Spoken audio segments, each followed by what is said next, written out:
Or evening, guys, we'll begin in another few minutes when other persons have joined the class.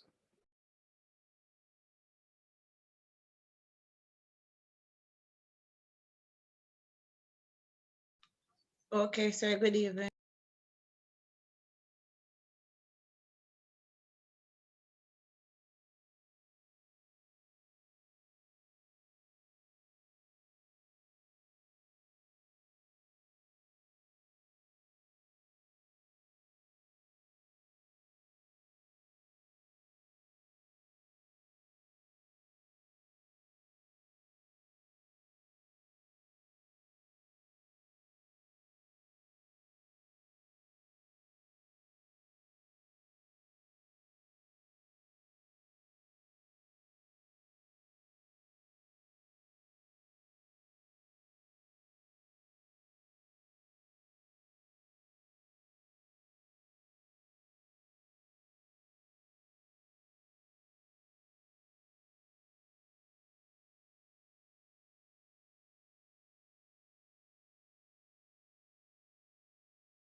All right, so we seem to have everybody here. Good evening again, everybody. Good evening, sir. Did you have any of the issues been sorted out? Some persons were had commented No, about sir. no response, nothing at all. No, sir. Oh no, the challenge is that the campus is closed. Yes, and I remember Mrs. Parkinson saying to me that for her to address the issue, she needs to go to her physical desk, and the campus was prematurely closed. So you guys have to give her some time. Yes, so that is true. Just a reminder now, what were we, before we did the PowerPoint, the guest lecture, what were we looking at? Just remind me.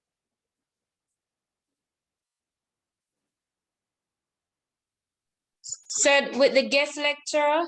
No man, prior to the guest lecturer, before Ricardo gave the guest lecture, what were we discussing?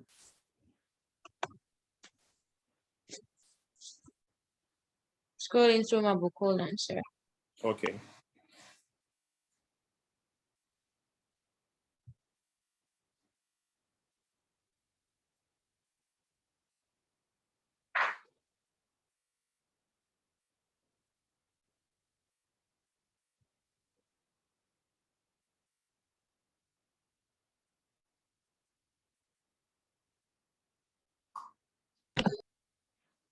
Sir, Mm-hmm. the last thing we did was an activity that you gave. In groups, we were to answer the questions. What were the And, questions based on? The questions were based on the ways in which the communication. Hold on. Oh, that was the mid-semester thing that I gave you guys to do? So I don't know if it was mid-semester, but you said you were going to, you gave us the 2 questions and one group would get one and the other group get the other. Okay, So it was I question know what you're talking. So let's look at, probably that's where we should start, because I don't remember us discussing that it was actually a mid-semester paper that I gave you as a way to kind of revise. I am remembering it now. Just closing some of I have too many screens open, so I'm just trying to close some of them so that it doesn't, sometimes when too many things are open on my laptop, it causes some amount of problems. All right. I think I know what it was. So let me just go into the folder and let's look at that, and then we chart our way forward. I'll give you some amount of information. Do I speak about the mid-semester yet? So you said it was between the 6th to the 17th, I think. And you said you were going to give it to us in the middle part. I gave you the date already and everything, so. Yes, sir. Yes.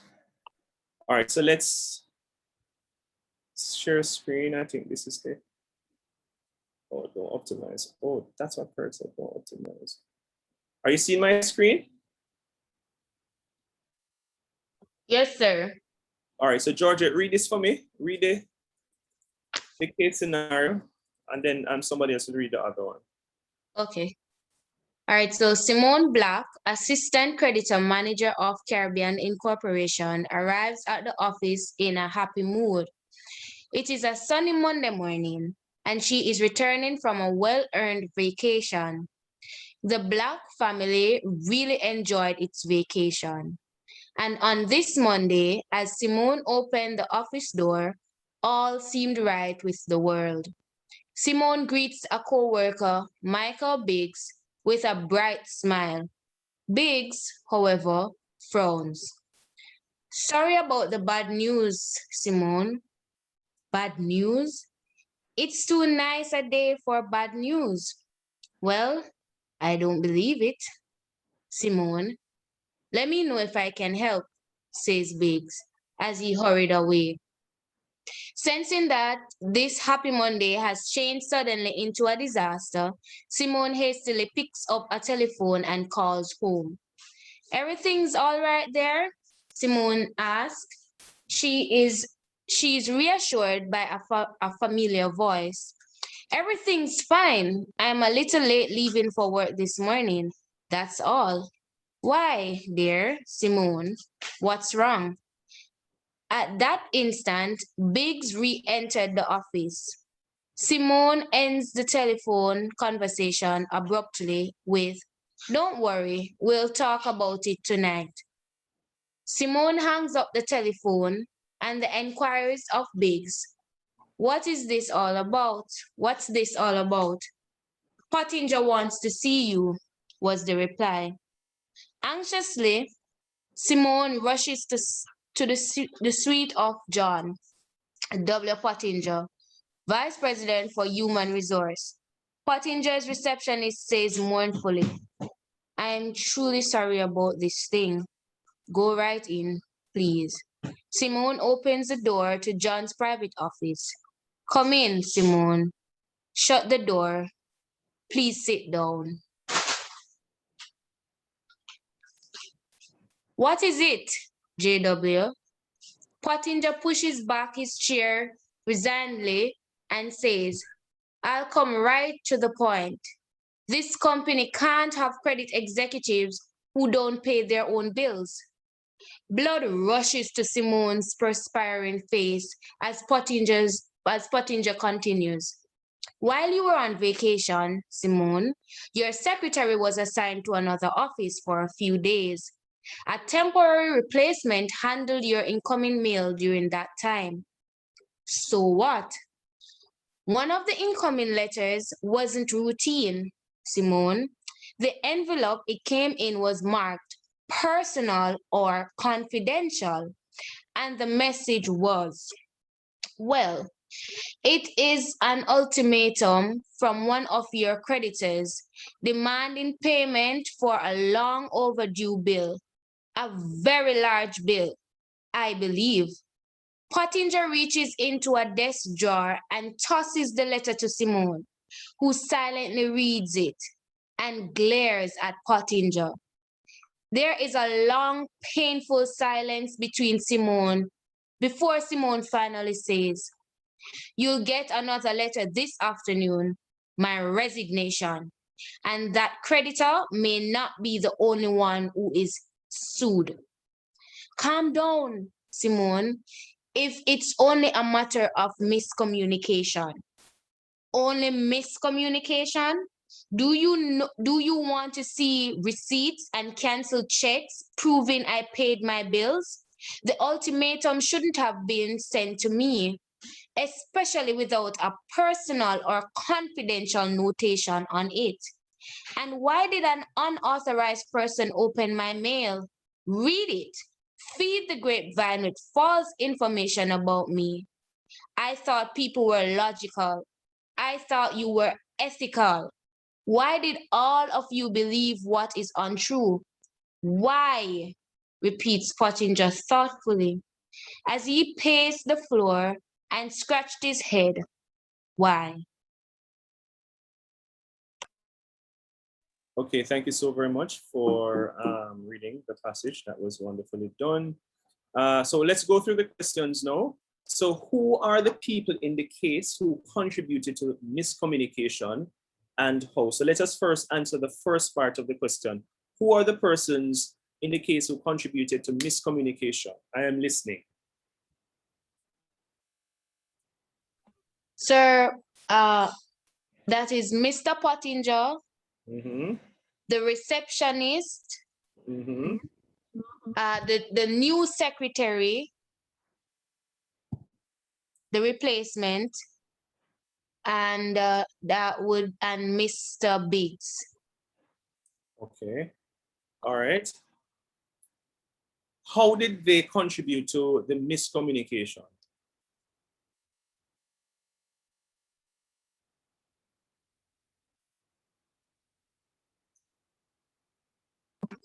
Sir, the secretary that was the replacement, she opened a confidential mail and read it, and she didn't read it. Maybe she didn't understand it, what was in the mail. Mhm. And now she fed, more than likely she would have brought it to Mr. Pottinger, but giving it to Mr. Pottinger, she would now spread a grapevine, which means gossip between the employees. Hence why it leads to the receptionist knowing, and also Mr. Biggs. Okay, yes. B says there was no meaningful rapport between John and Simone in John's private office. The situation was tense. Identify the type of conflict which existed and explain the differences between the two types of conflict. I am listening.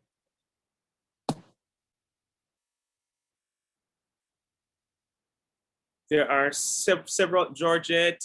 Well, Georgette is the one reading. Carrie Ann Daly, Nicole Walters, Patricia Williams, Renee, Tashe Muirhead. I am listening to all of you. And if you don't know the answer, I don't know the answer.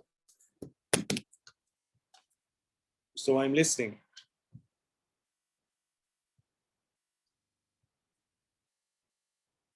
To identify the type of conflict that existed and explain the differences. Sir, I just joined the class. Not sure how far you guys reach. Okay. How is it that you're joining the class in week 6? Were you in another group? No, sir, just got home. This is the homework I gave you weeks ago, so you can are you seeing this for the first time? No, sir. Right, so you can respond to the question. It doesn't matter if you just reach home or not. I am listening for the answer, so if I don't get the answer, we're moving on. All right, C, identify 4 nonverbal communication cues in the case and explain their significance.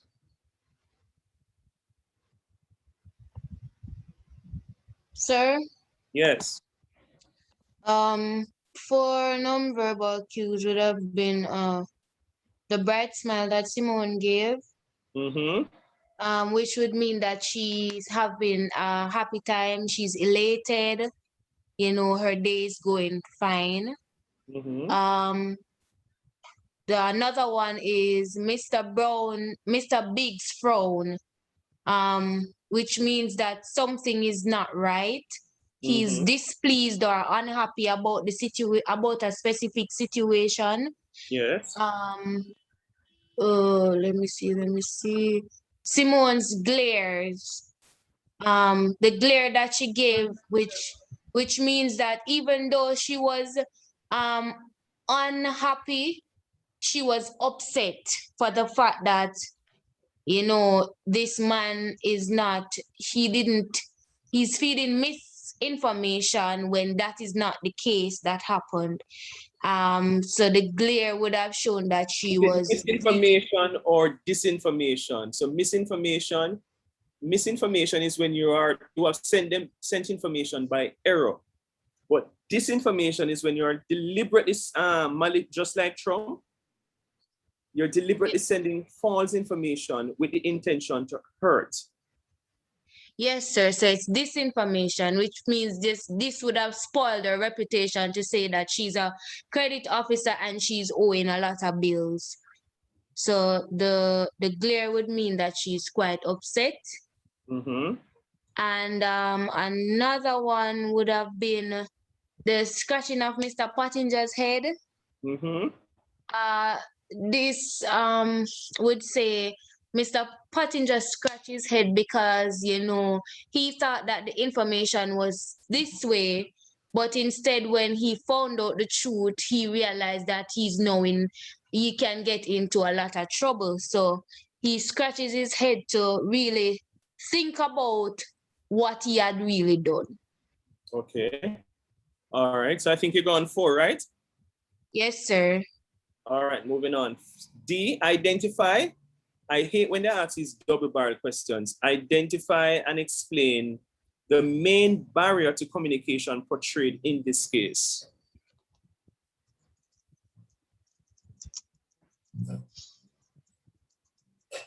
I am listening.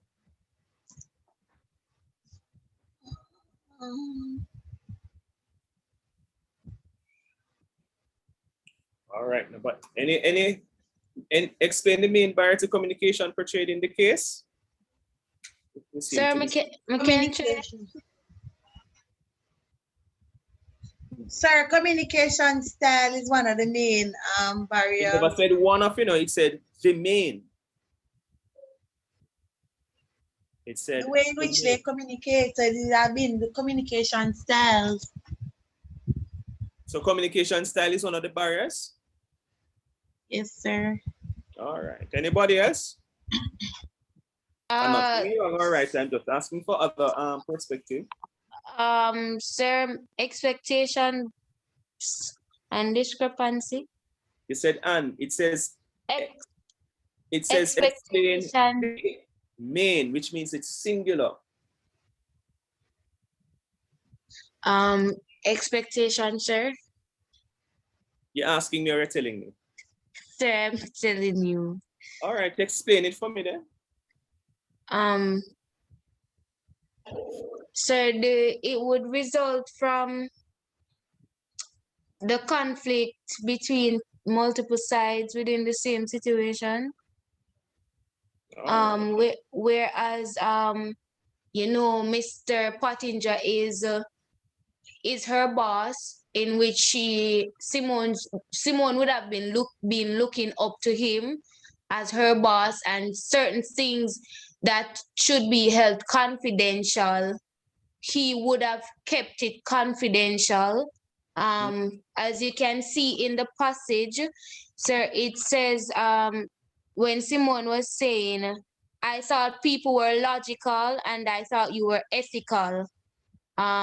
So in this case, her expectations for him would have fallen to zero right there, because she thought that as being the manager or the CEO for her, or the supervisor for her, the expectation that she had looking up to him as a strong tower or a strong source, all of that came crumbling down because of the disinformation. And then not only that, but he also let it seem as if she was the bad person when that wasn't the case.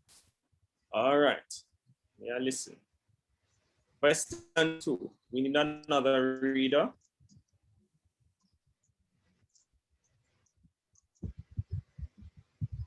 Miss Williams, can you read this for me, please? Patricia Williams, go ahead. Sir, I wasn't hearing properly. Read where, sir? Go ahead. Question 2. Hello. Question 2. Okay. You are 58 years old, You are 58-year-old Carrie Brown, founder of Green Jamaica, a company that helps businesses recycle and reduce waste. You employ 30 staff with ranges in age from 19 to 55, and your organization is considered a leader in its field.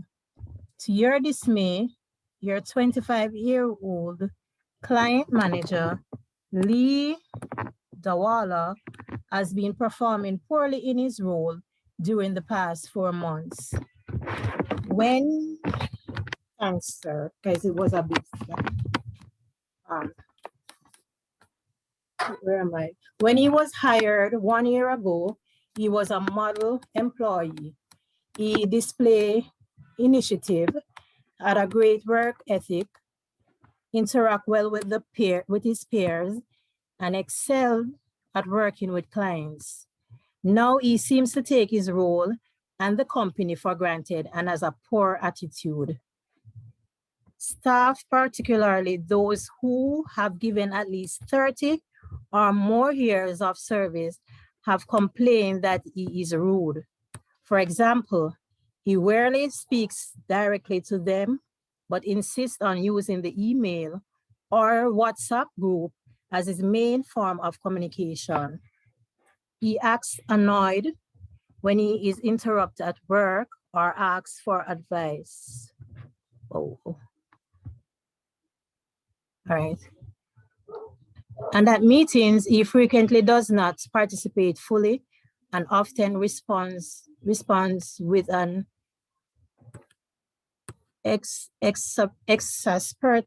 exasperated whatever, or I'll think about it. Just as problematic, you have received 4 complaints from clients. Complaints include that Lee does not return phone calls promptly, has missed scheduled meetings, and talks down to clients while offering advice on how to implement their recycling plans. The problem has escalated, and 2 clients have actually asked to work directly with you instead of Lee, which has added to your already heavy workload. Because Lee did so well and he was first hired, when he was first hired, you have decided not to fire him immediately. Still, you must do something. On November 5th of 2018, you spoke in person with Lee about the behaviors voiced by his colleagues and clients, and which you have noticed yourself from time to time in meetings. Lee said he was experiencing some personal challenges, which was causing him to not be able to focus and be as dependable and friendly as he normally is. Oh, sir. Right. He then promised to, sir? I was saying sorry about that. Continue. Okay. He then promised to improve his attitude and performance immediately. You have decided on the following measures. 1, to send Lee immediately on a 1-day training on effective communication in the workplace. 2, put Lee on a 30-day probation. And 3, to separate him from the job if he has not significantly improved afterward. However, at a meeting today, December 10, 2018, you saw that nothing has changed. Lee walked into the meeting 15 minutes late, and without offering an excuse or speaking to anyone, he sat down and proceeded to text on his phone. When you asked Lee to provide a brief report on how recycling efforts were going with the 2 clients,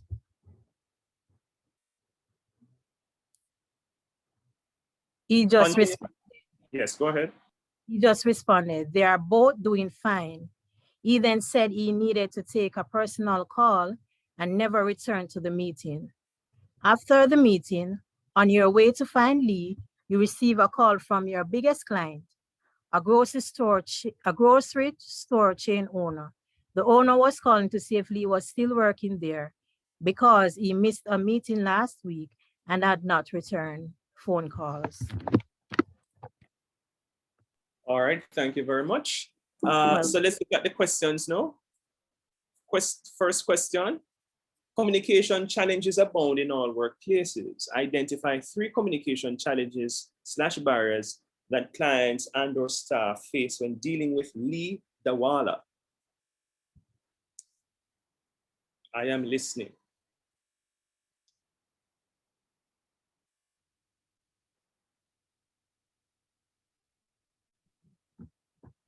All right. So, sir, one of the communication barrier was attitude barrier, because he acts annoyed when he is interrupted at work and asks for advice.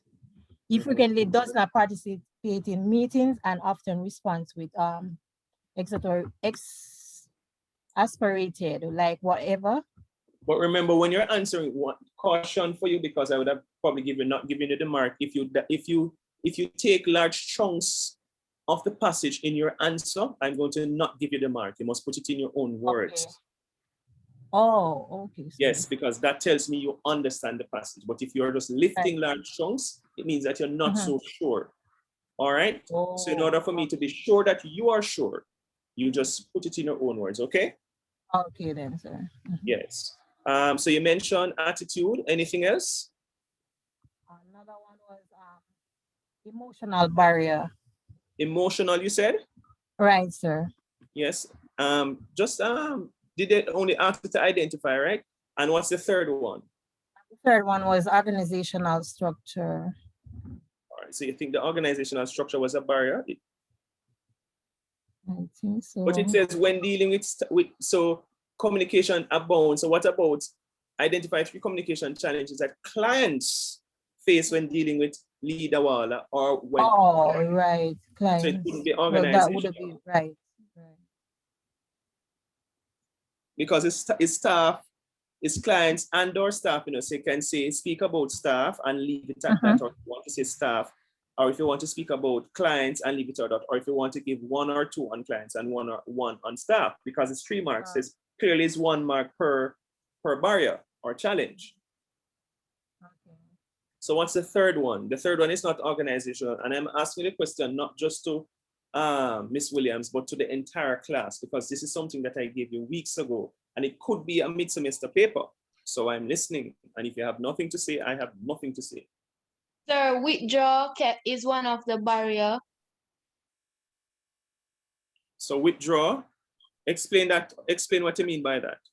Sir, withdraw in the terms of whenever Mr. Dawala gets gets to meet with his clients, he never shows up, whereas he has never attended the meeting, so he has withdrawn himself from meeting with them.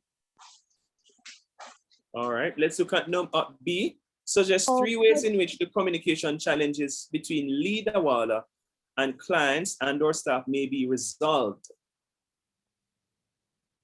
How can we resolve these, the barriers that we have identified? How can these barriers be resolved?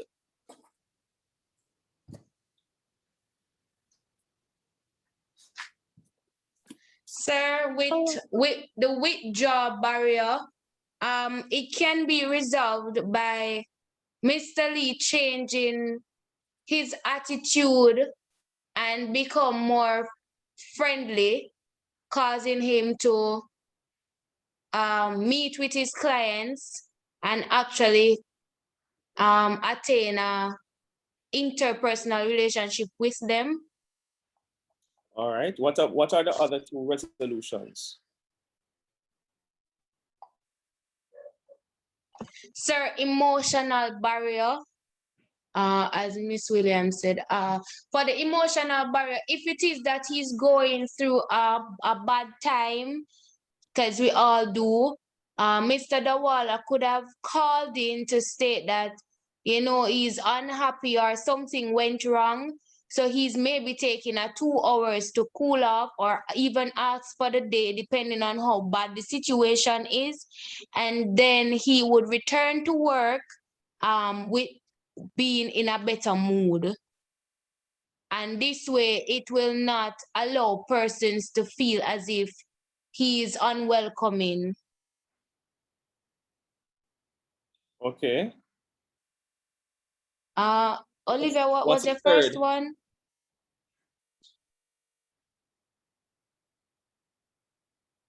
Sir, I know about that too, that she said. I didn't hear what was the first one, Olivia? Oh, Patricia, sorry. Oh. Patricia, she's asking a question. Is Miss Williams there? She's Hello? not there. What was that? Hello? What was the first barrier that you stated? Attitude barrier. Okay, attitude. So his attitude, sir, he could have, in order for that to be resolved, he could have, well, not he, but the owner could have sent him to a counselor, you know, because sometimes our attitudes are based on situations that is happening around us. So he could have been recommended to a counselor to speak about his emotions.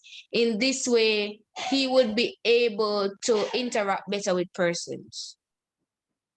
All right. C, identify 3 nonverbal instances of communication that leader walla uses in his communication with staff and or clients.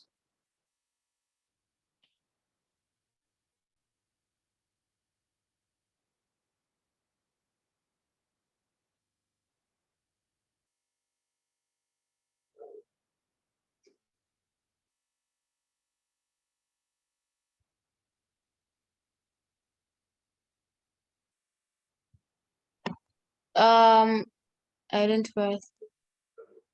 Sir, instead of speaking with his staff members, he uses text messages. But text messages would still be words. Oh, Because remember, verbal communication is anything written and or spoken.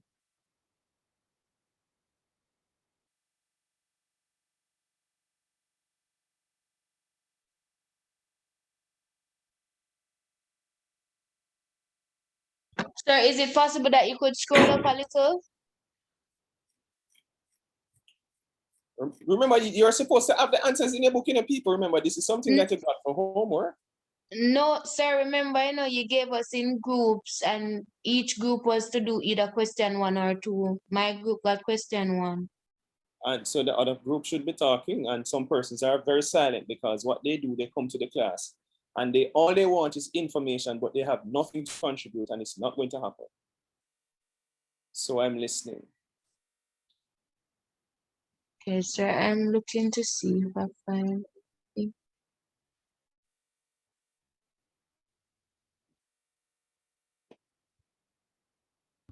Sir, the fact that based on what was said in the passage, he acts annoyed.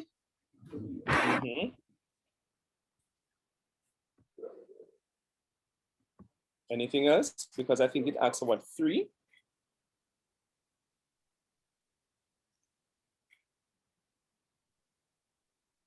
I would say lack of attention. Lack of attention. It's a bit late, but okay. Anything else?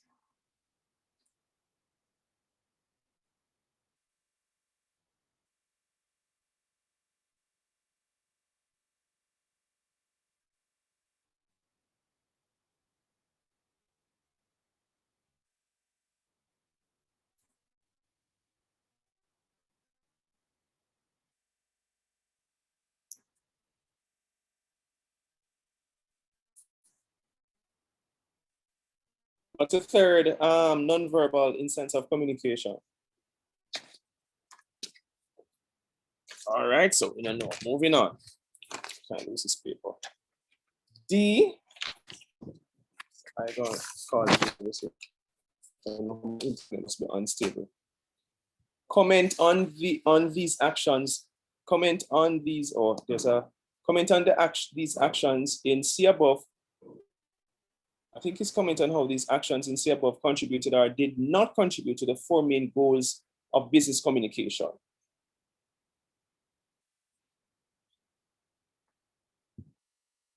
Did anybody read a book, consulted any textbook or anything like that, consulted any credible source, which is what you were taught in Communication 1?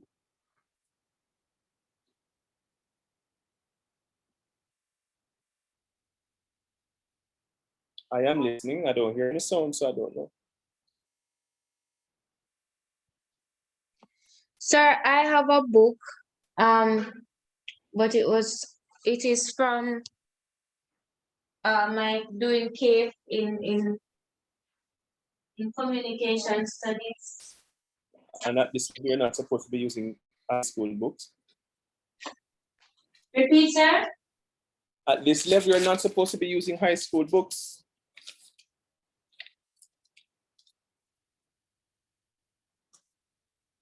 Well,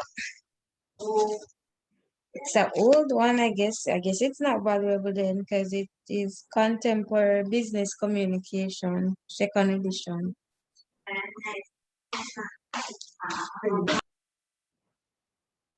Well, that's the book, but that's not a high school book. So I said CAPE, But that's not a CAPE book either. You said Contemporary Business Communication? Yes, sir. It is a yellow and red book? No, this one is burgundy, black, and gray. And you use it in CAPE? Yes, sir. Oh, okay.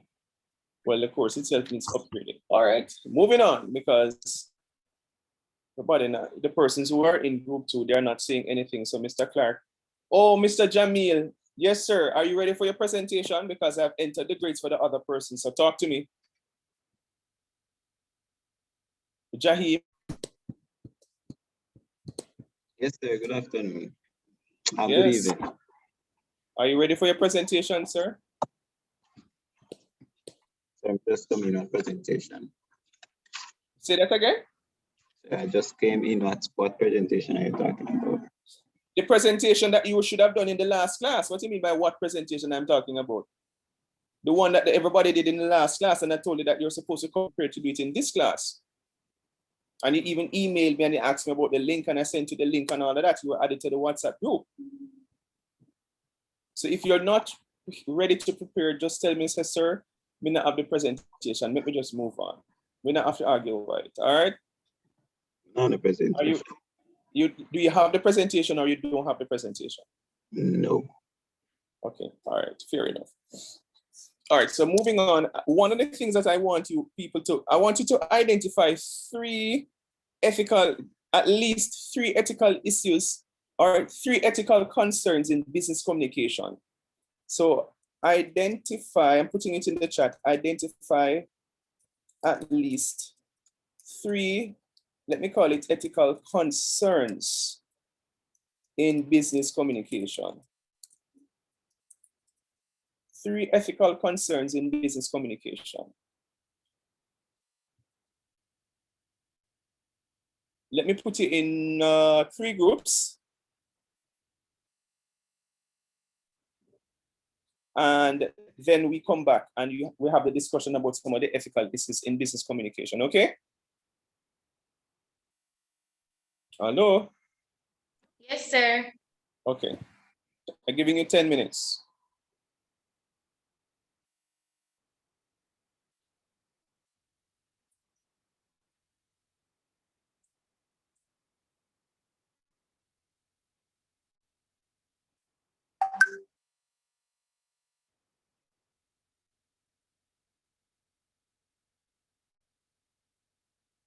Remember to go into the groups, people.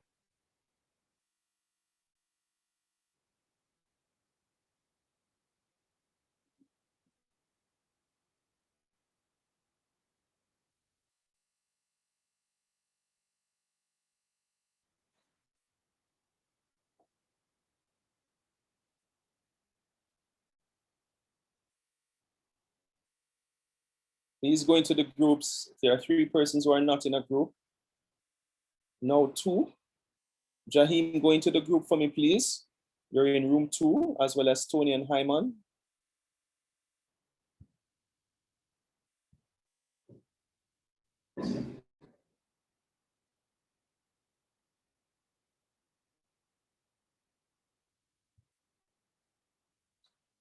Jahim, do you know how to go into the breakout room?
Good evening, sir.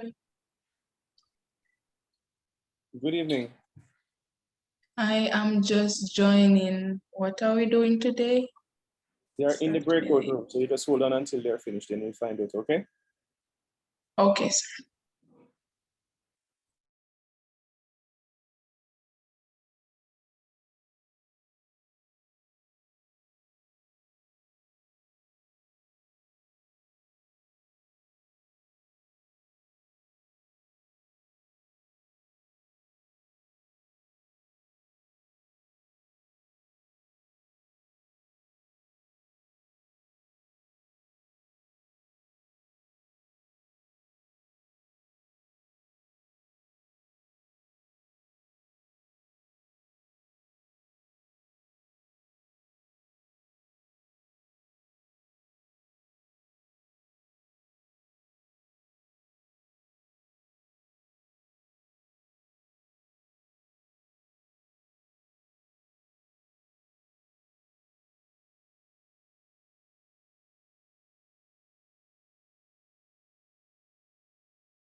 All right, so let's talk about some of the ethical concerns in business communication. I'm listening.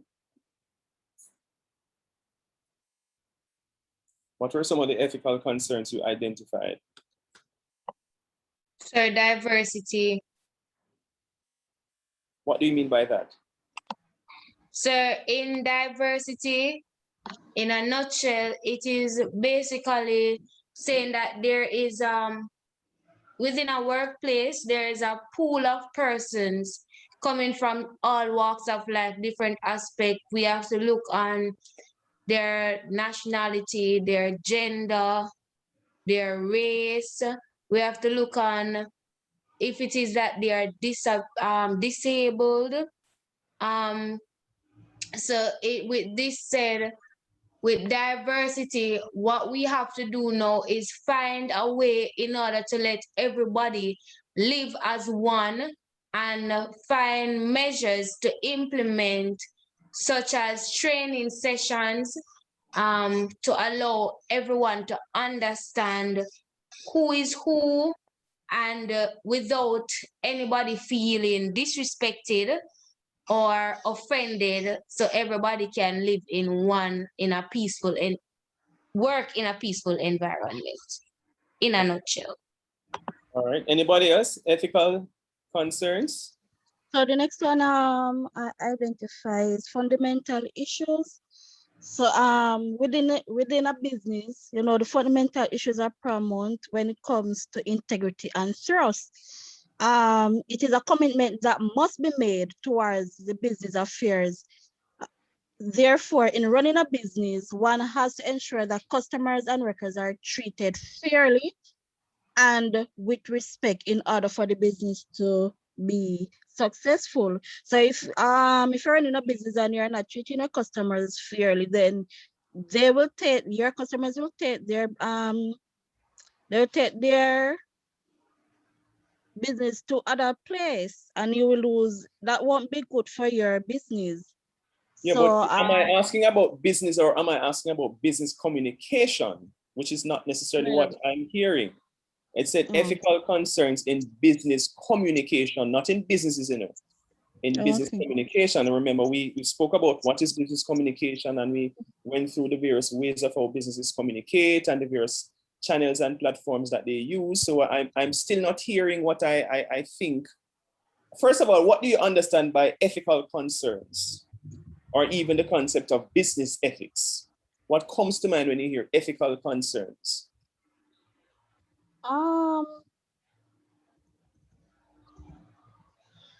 like Yes. do the So hold on, Miss Daly. Go ahead, Miss Williams. Go ahead, Olivia. Yes, go ahead. I was saying that I have something really, really different here. So I have applied ethical, and I don't know if it's correct, but I have applied ethics and normative ethics and meta. What does that ethics. mean? I don't know What does that mean in simple language? So meta ethics is the study of moral thoughts and moral language. So that is like interest in whether there can be knowledge of moral truths and feeling and attitude towards something. Miss Williams, this is why we can't just go on the internet and take information. I said ethical concerns in business communication. Unless we don't know what we mean by business communication, we're having a serious problem. So I don't know, all these terms that I'm hearing are just not being related to what the question I asked. What are some of the ethical concerns in business communication?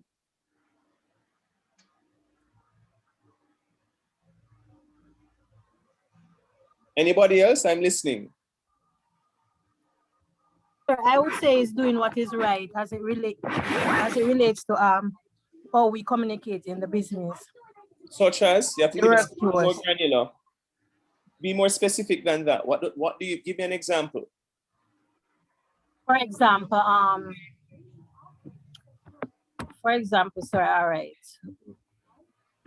The decision making, you know, we can't be We have to follow. I should think that we have to follow all the steps, and so that we have to treat look at the decision in a fair way. Then we can't be unfair. But is that So business for communication? example, Is that business communication, or is that ethical concerns in a business? I'm asking you something very different. Ethical concerns in business communication. Remember the course you're doing. Oh, you need the example for the for what I just said. Okay. What I'm saying, I'm asking you about ethical concerns in business communication. Do you want an example, everybody?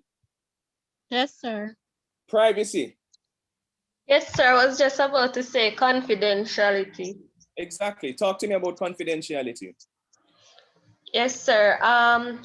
Information that you have on customers must be kept private and should not be spreading rumors or so. So you're talking, it sounds like you're talking two different, are you talking customers or are you talking staff? Staff. So, but you said customers first, so you kind of. Sorry about that, sir. Staff must maintain secrecy towards files and so forth, sir. What is going on in the workplace, sir, and not exposing information. All right, so it means therefore that when information is being transmitted throughout the organization or even outside of the organization, confidentiality has to be maintained. And can you give me one way of how confidentiality is maintained?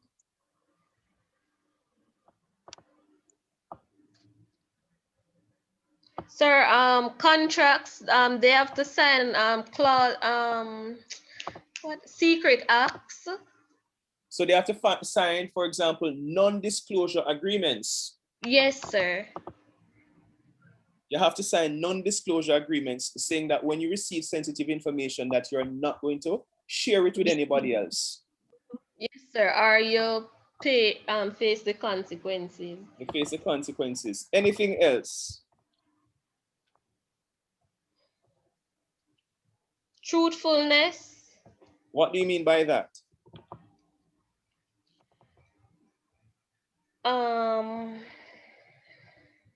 Knowing facts about the workplace or about your job itself, so that when you are giving out information, you give out the truth. Yes, I like that. Yes, I like that. So if it is that you're speaking on behalf of the organization, let's just say that you're a public relations officer, because that of course is a part of business communication. You have to ensure that the information that you're giving out is very accurate. In other words, you cannot mislead the public. You cannot mislead the public. Anything else? Any other ethical concern in business communication? Offensive messages.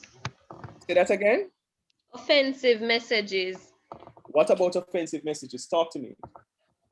You have to know what to say and how to say to different individuals, as you don't know everyone, race, gender, income level, background, or educational level. So, or even sexuality. Yes, sir. So saying certain things, even though you don't mean it anyway, it might come off wrong to the person. The person might decode the message wrong. Yes. I love where you're going, Miss Williams. Give me 1 sec.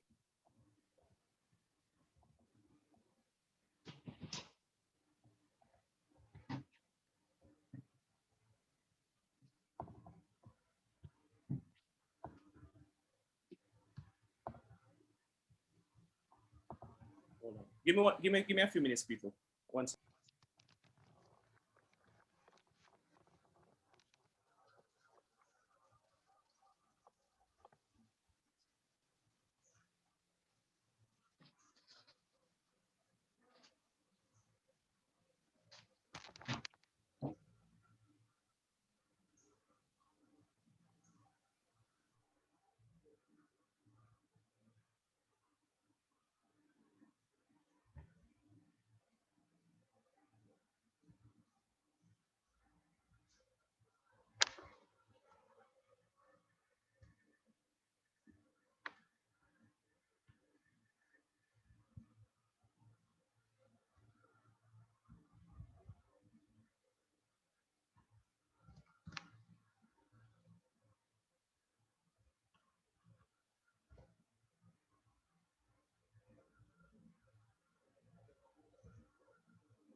Hello?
Yes, so we were saying, talking about I love the point that Miss William Dervitt was talking about in terms of not sending obscene.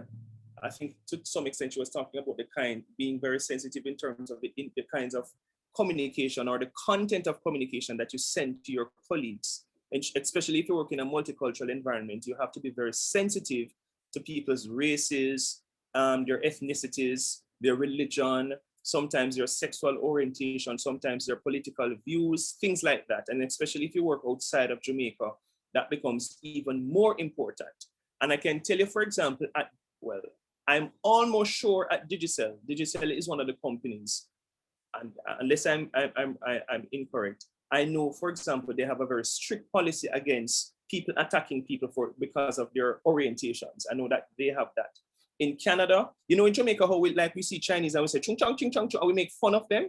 You don't try that in Canada, especially in a professional environment. You will be sent home packing.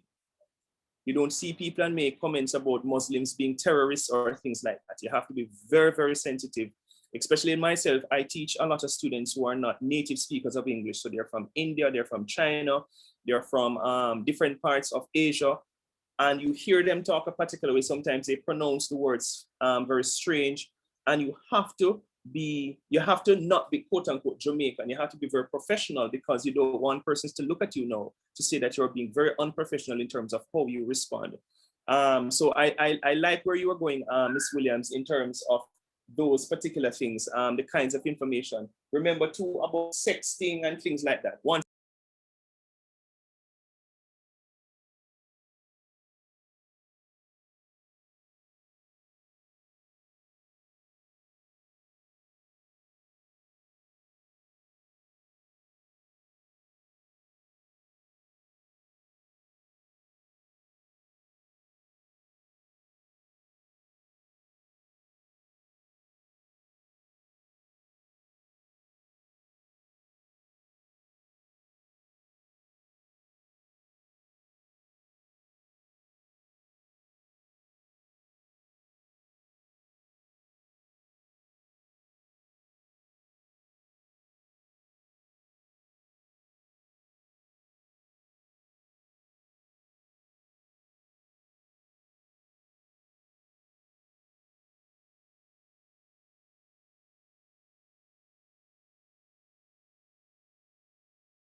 Yes, so I was, another thing too,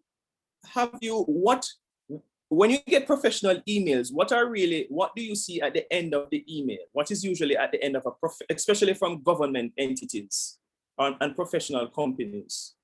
Sir, it normally says this message is intended for this specific person, and if it is not you, Please, some of them say please delete or don't respond, one of the two. Or yeah, exactly. They tell it, they give you specific instructions, and it is a legal thing. It is a legal thing. It's not a joke thing.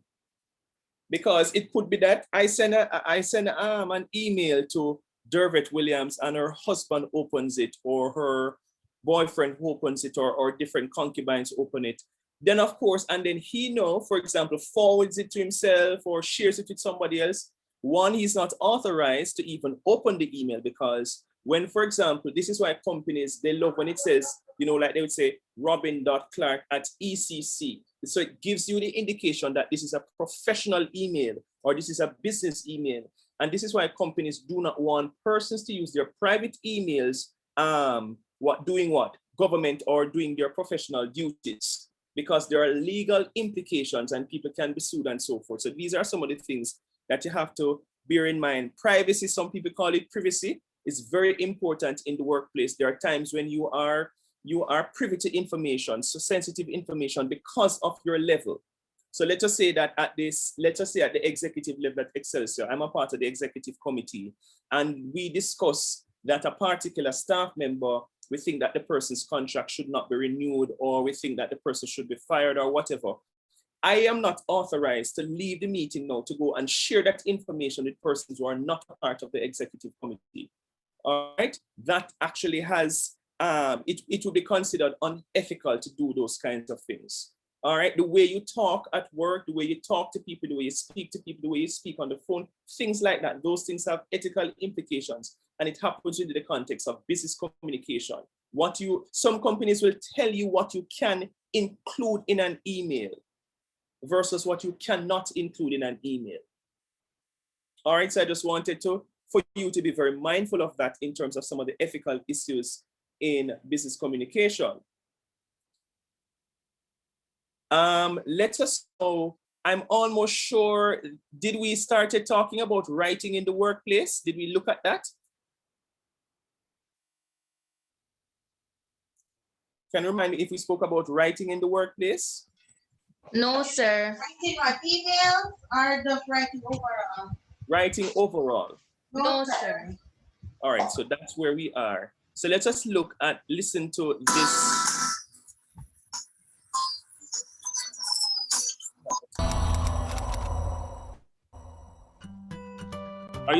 When you start a new job.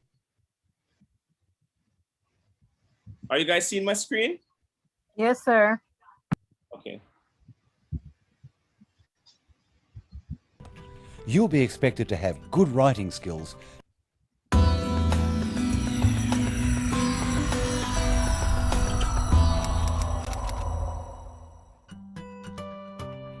When you start a new job, you'll be expected to have good writing skills to communicate with your work colleagues, clients or customers, and a range of other people from outside your business or organisation.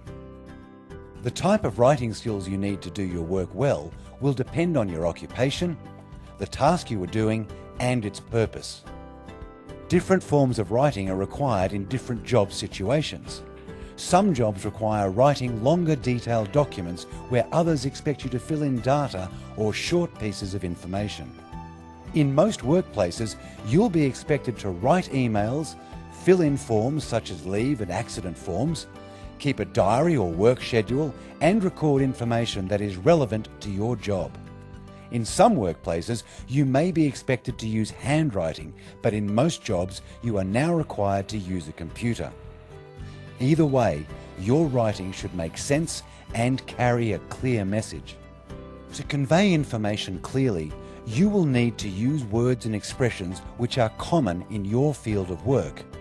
For example, if you work in a government office, you'll need to understand and use the written language of business and administration. But if you work in community safety, you'll need to know and write the language of rescue and survival. Most workers develop their writing skills with time and experience.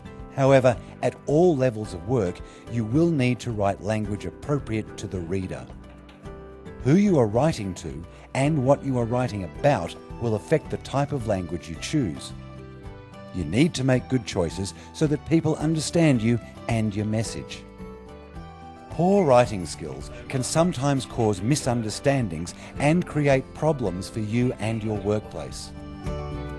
There is training support available to help you in your current or future work roles, which will provide you with a valuable advantage in study, work, and life. If you need further information and advice on foundation skills support, make contact with your industry skills. All right, so what are some of the things that are coming out of this, this snippet in terms of business writing in the business environment?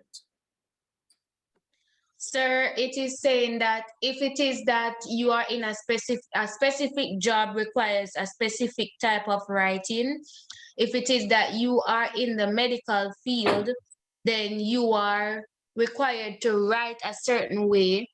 If it is that you are in the, let's say, the economic field, like foods, you are required to write a certain way. And based on how you write, you have to know how to structure that message in order for the interpreter to get what you are saying. And the word that captures it is jargon. Miscommunication. No, I don't know. Jargons. Jargons is the word, jargons. So if you say that you're a marketer, there are certain terms that I expect you to use in your writing. So you might use terms like market share. You might use terms like USP or unique selling proposition. You might use terms like copyright. There are certain terms that I expect you to use: brand message, brand tone, things like that. If you are in a different field, if you're doing accounting, there are certain terms that are unique. So your write is not just writing generally, no, it's customized writing that you're doing. All right, so it's very important. So writing in the business environment is very important because it becomes very specific depending on your area of work. Let's now look at the various types of business documents that exist in the environment that requires writing. Let me share my screen. Oh, that's not share screen.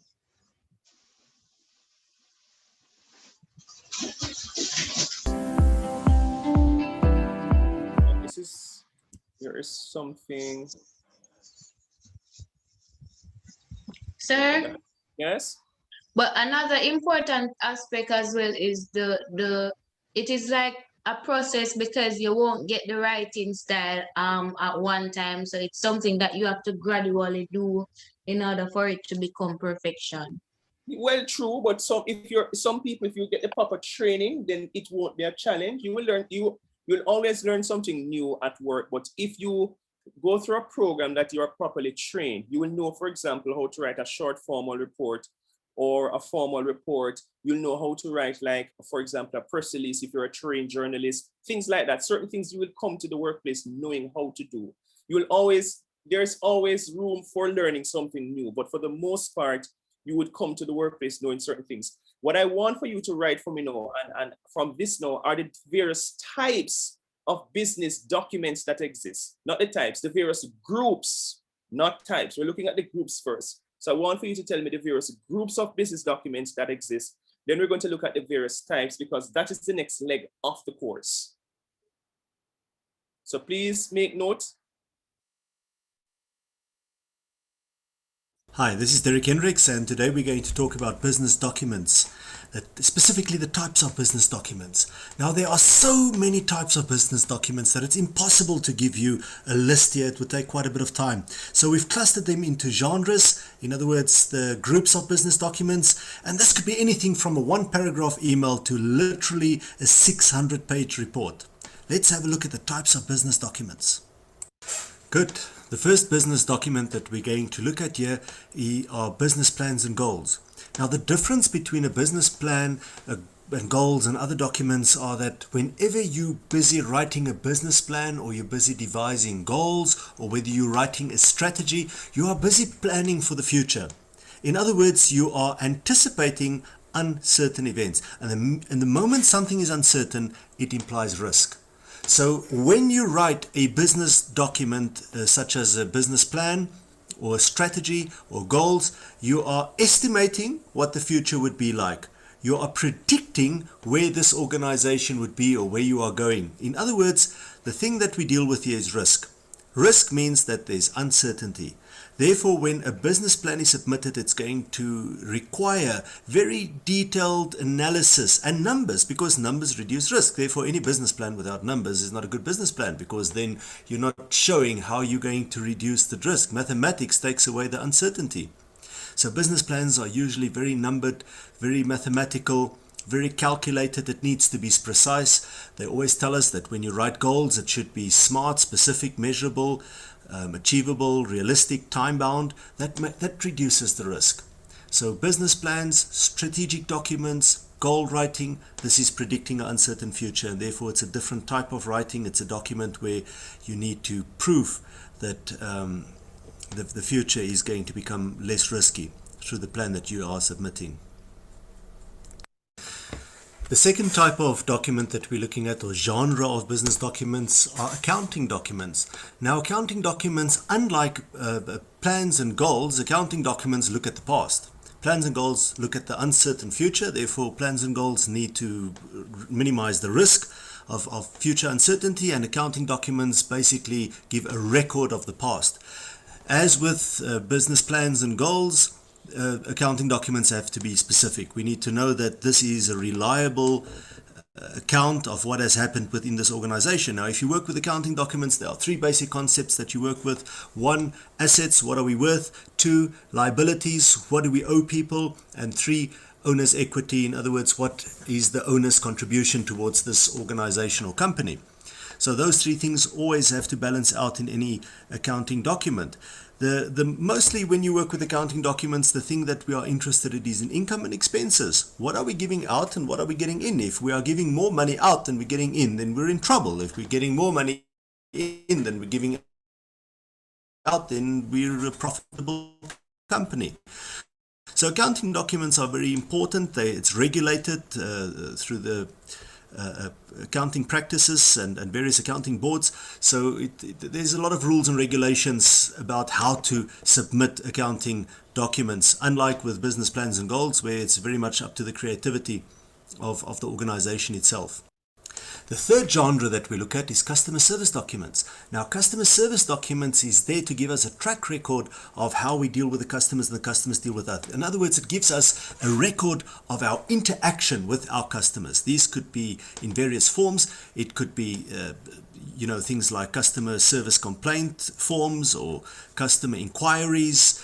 Usually customer service documentation is regulated by a CRM system. If not, then it's done manually. Very important, your customers are the lifeblood of your organization. If you don't have proper record of how they interact with you and how you interact with them, you might lose these customers. And if you lose your customers, you're not in business anymore. Therefore, customer service documents extremely important. A fourth genre of business documents are business reports. Now, business report is almost a combination of what we spoke about past. We talked about the business plans and goals, and then we talked about accounting documents. The one looks at the future, the other one looks at the past. A business report could be a combination of both. In fact, a business report could be any information that a manager needs at a specific point in time. So it could be very specific. The manager might want to know, how are we going to run the year-end function? Or it could be, how did the year-end function go? In other words, the report could imply what's going to happen, or the report could imply what did happen. Have got specific rules on reports, so there's reports that have to go out quarterly or monthly or weekly, depending on your management needs. But a business report is directly tied to the needs of the specific manager managing the unit or organization, and it could be between 1 page and 500 pages, depending on the organization.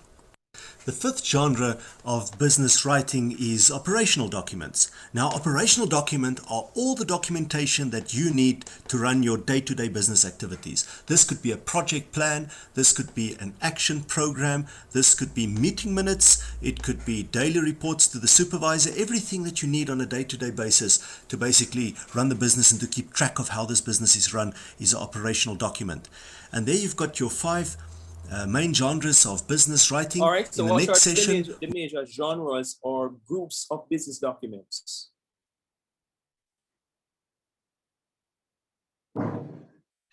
So business plans and goals. Yes, so we have. Yes, go ahead. Which focuses on planning for the future, for uncertainty. Mhm. We have accounting documents, Mhm. which are past records that are specific, that you can draw back on for any issues that you are having.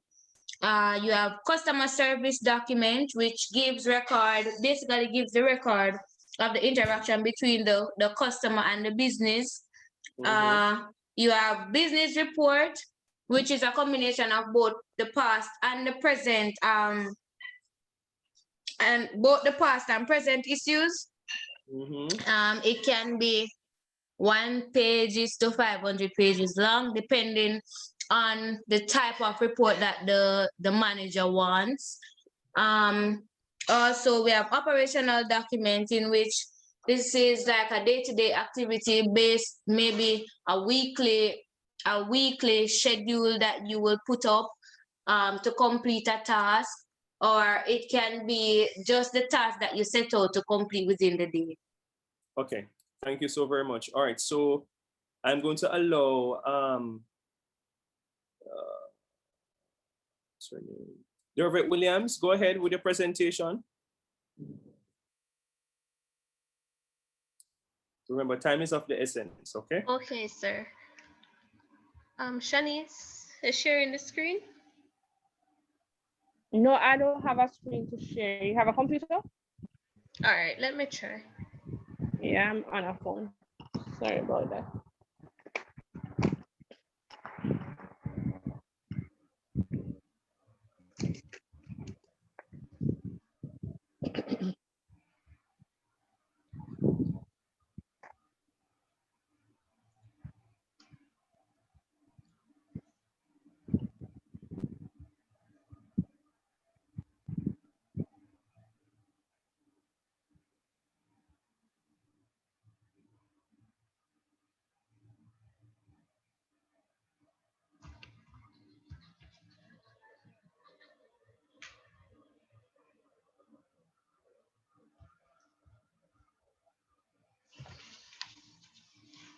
So our presentation, COVID-19 by Shanice and I.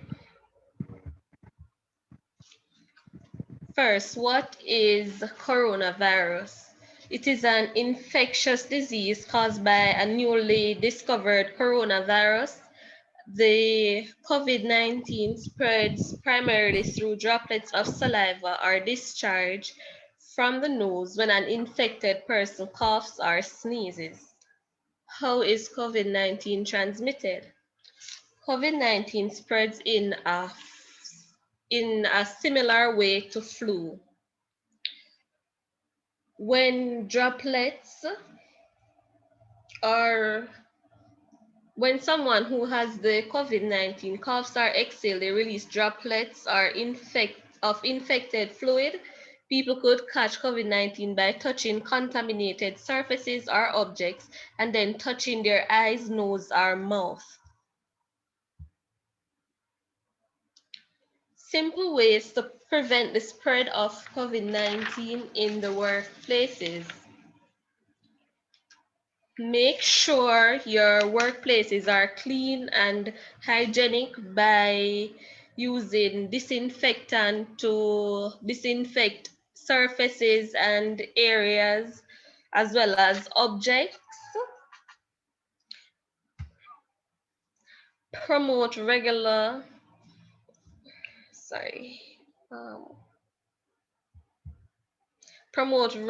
and thorough hand washing by everyone. We have a video here. You can just press the video. No, you go back. Go back. Go back. All right, so you're pressing the slash. Okay. I'm not sure why it is not playing. Oh, it's not playing.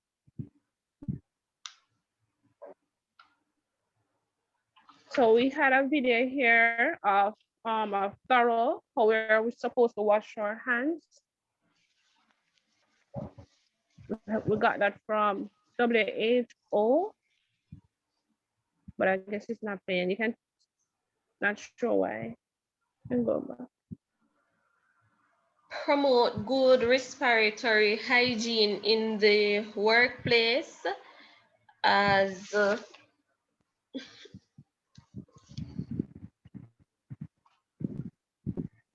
when coughing and sneezing, cover mouth and nose with flexed elbow or tissue. Throw tissue in clothes bin immediately after use, and we all know by wearing a mask.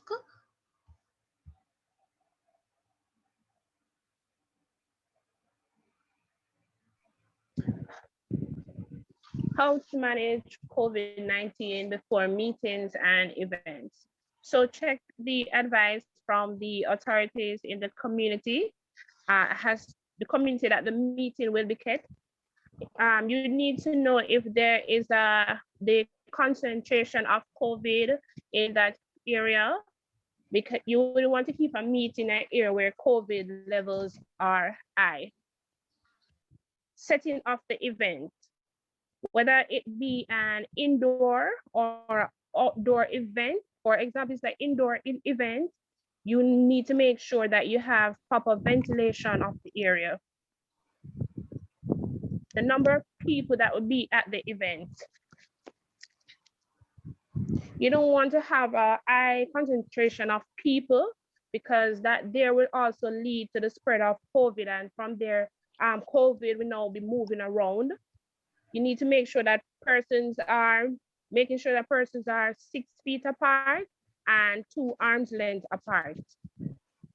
The length of the event. All right, so we need to make sure, we need to know, is it a day event, or is it a day or night event, or is it the time span of the event?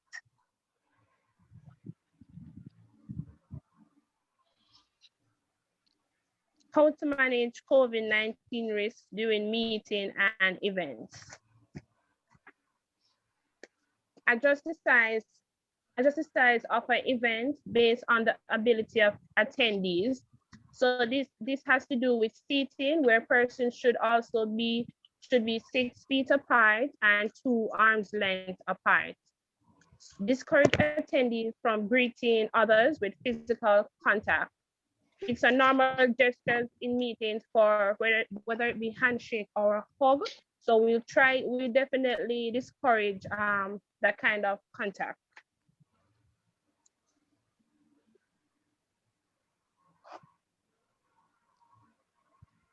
Require that attendees wear well-fitted masks, that fix completely over their nose and mouth, which you also would need to make that mandatory before entering the meeting.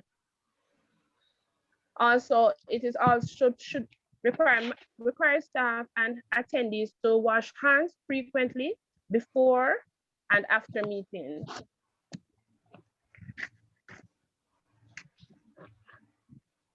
Things to consider when your employees travel. Get tested. Employees need to be tested at least 1 to 3 days before trip. Now we have what we call the 3 C's that person would need to avoid. So avoid spaces that are closed, crowded, and close contact, and always wear a mask.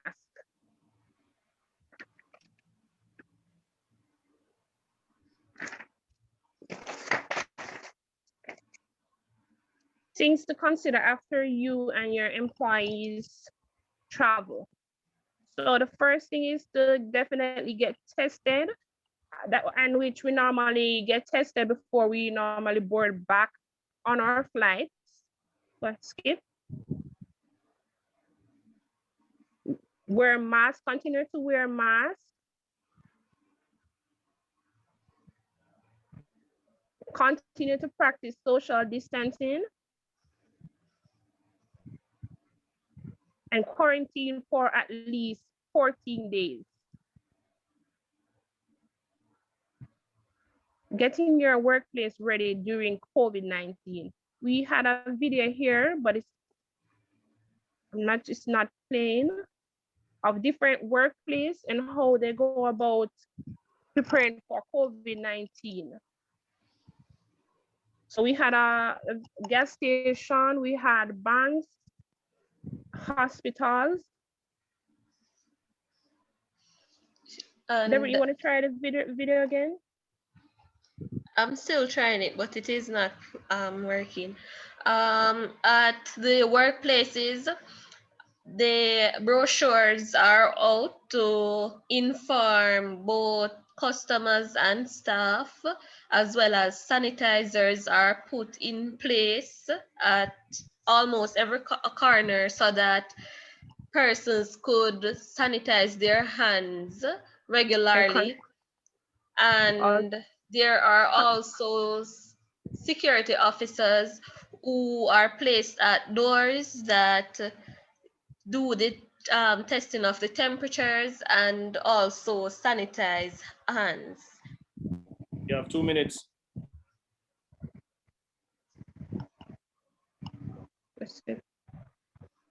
That's it, sir.